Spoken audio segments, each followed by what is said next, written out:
This is the OnePlus 5. The 6? Whatever, man. I've been rocking this phone for a few weeks now, and I have to admit, when I first heard of OnePlus, I was a little skeptical.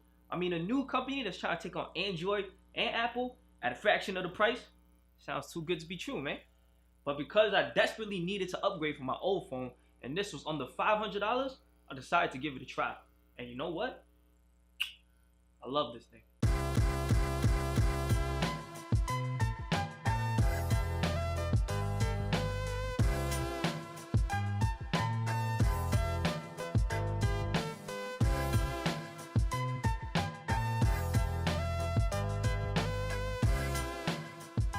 So OnePlus claims that their phones are flagship killers, on par with the Note and the iPhone series.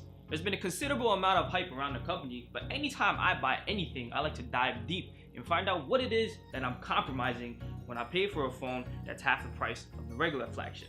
Now for $500, the OnePlus is definitely packing a lot of features, but what are you giving up? Let's start with the screen.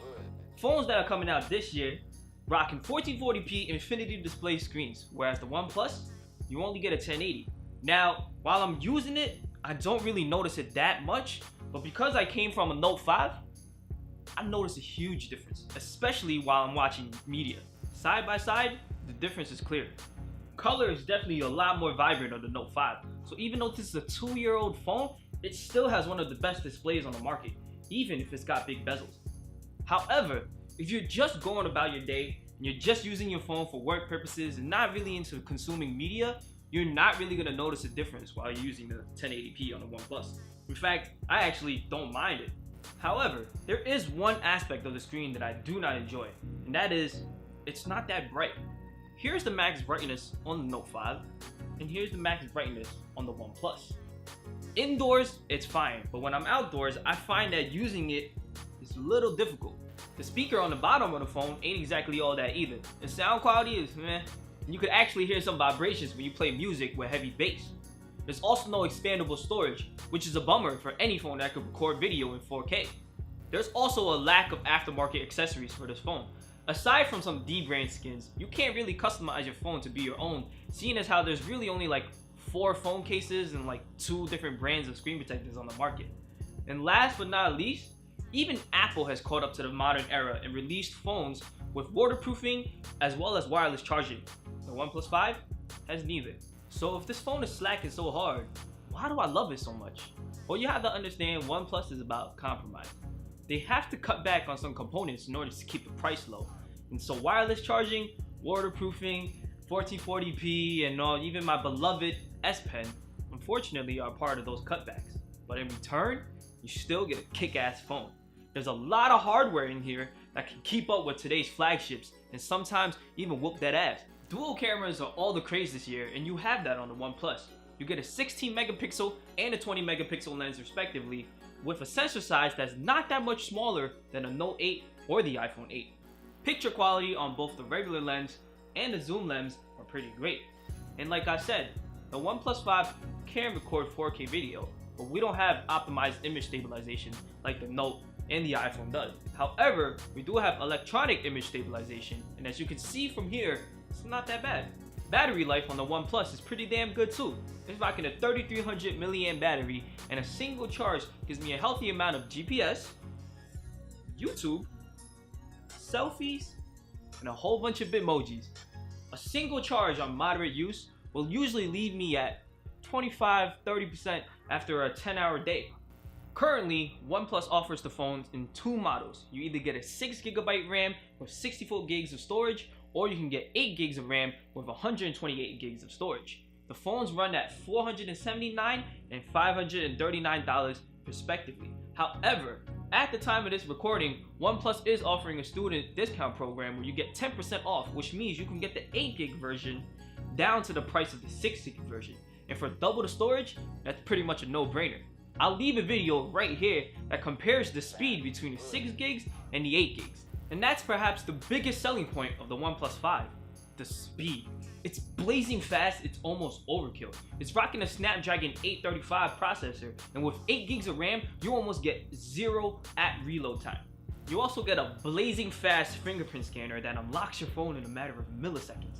And with the phone, you get OnePlus's own operating system called Oxygen OS, which is pretty much their skin of a stock Android. You get no other apps preloaded onto the phone except for the default Google Play apps. This allows your phone to run as little apps as possible with no bloatware. I've pretty much downloaded all my stuff onto this phone and I'm only running about 65 apps. It allows my phone to keep up with everything that I do instantly. And as if that didn't make the phone fast enough, OnePlus has actually implemented software onto the phone called off-screen gestures.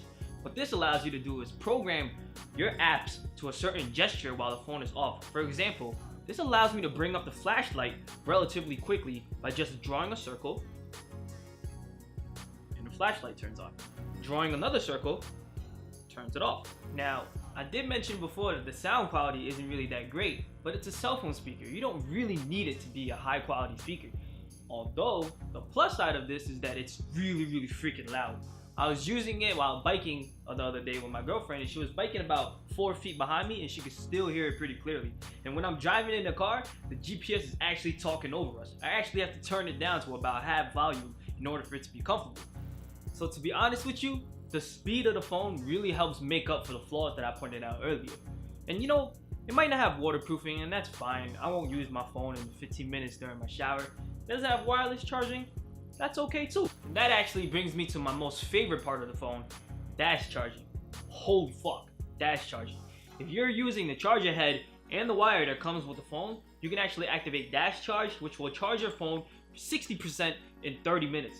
It's even faster than fast charge from Samsung, which only does your phone 50% in 30 minutes. And on the plus side, dash charging does not heat up the battery. The battery stays cool throughout the whole time.